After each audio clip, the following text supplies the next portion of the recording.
दोस्तों आज की हमारी वीडियो है महाशिवरात्रि 2026 व्रत कथा।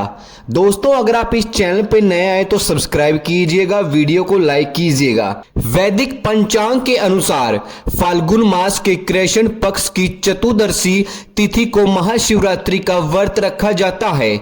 इस दिन भगवान शिव और माता पार्वती की विधिवत पूजा करने के साथ व्रत रखने का विधान है।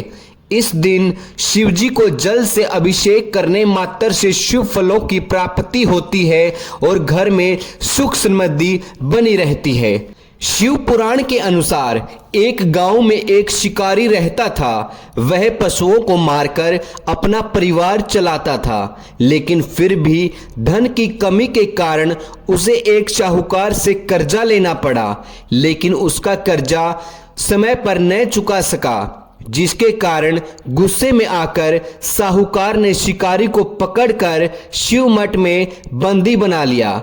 जिस दिन उसने ऐसा किया वह दिन शिवरात्रि का था। साहूकार के घर पर शिवरात्रि की पूजा हो रही थी। शिकारी ध्यानमग्न होकर शिव की धार्मिक बातें सुनता रहा। चतुर्दशी तिथि पर उसने शिवरात्रि की कथा भी सुनी।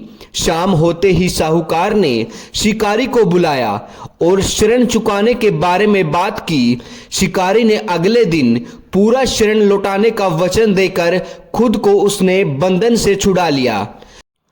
रोज की तरह शिकारी जंगल में शिकार करने के लिए निकला, लेकिन साहूकार की बंदी बंधे रहने के कारण वह कुछ खा पी नहीं पाया था। ऐसे में वह बहुत व्याकुल था। शिकार करने के लिए वह एक तालाब के किनारे खड़े बेलपत्र के पेड़ पर अपने लिए पड़ाव बनाने लगा।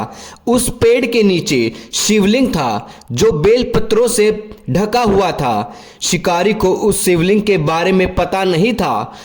अपने पड़ाव को बनाते समय उसने टहनियां तोड़ी और वे संयोग से शिवलिंग पर गिर गई। इस प्रकार पूरे दिन भूखे प्यासे शिकारी का व्रत भी हो गया और संयोग से उसने शिवलिंग पर बेलपत्र भी चढ़ा दिया। रात का एक पहर बीतने के बाद एक ग्रामीणी मुर्गी तालाब पर पानी पीने के लिए पहुंची।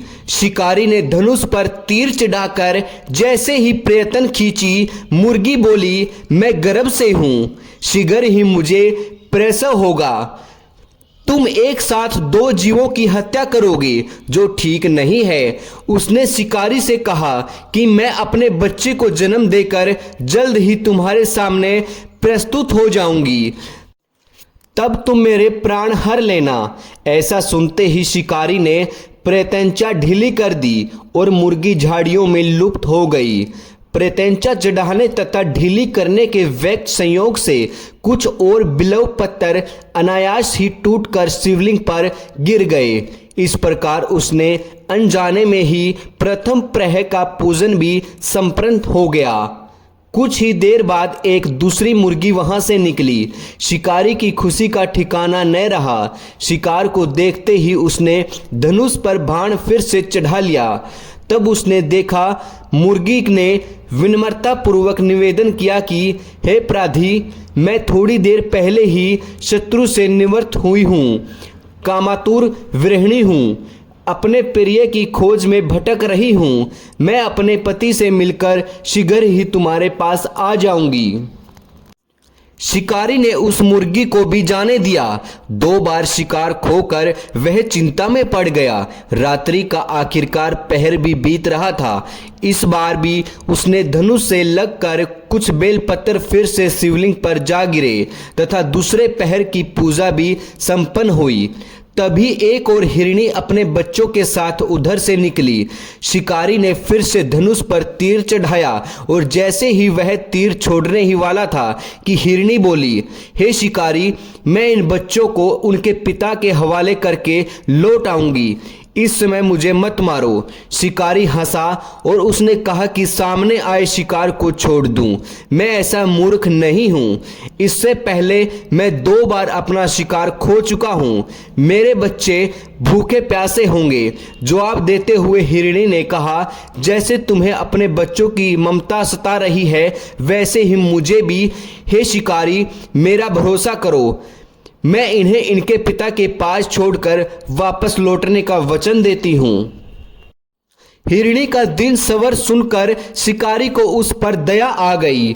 उसने उस मुर्गी को भी जाने दिया। शिकार के अभाव में भूख प्यास से व्याकुल शिकारी अनजाने में ही बेल वृक्ष पर बैठे बेल पत्तर तोड़ तोड़कर नीचे फेंकता रहा।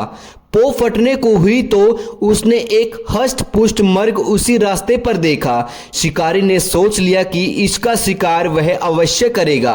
शिकारी की तीन प्रत्यंचा देखकर मर्ग बोला, हे शिकारी, यदि तुमने मुझसे पूर्व आने वाली 3 मुर्गियों तथा उसके बच्चों को मार डाला है तो मुझे भी मारने में देरी न करो, ताकि मुझे उनके वियोग में एक क्षण भी दुख न सहना पड़े, क्योंकि मैं उन हिरनियों का पति हूं।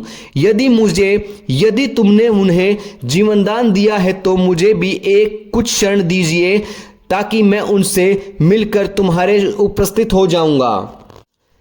मृग की बात सुनते ही शिकारी के सामने पूरी रात का घटना चक्र घूम गया। उसने सारी कथा मर्ग को सुनाई।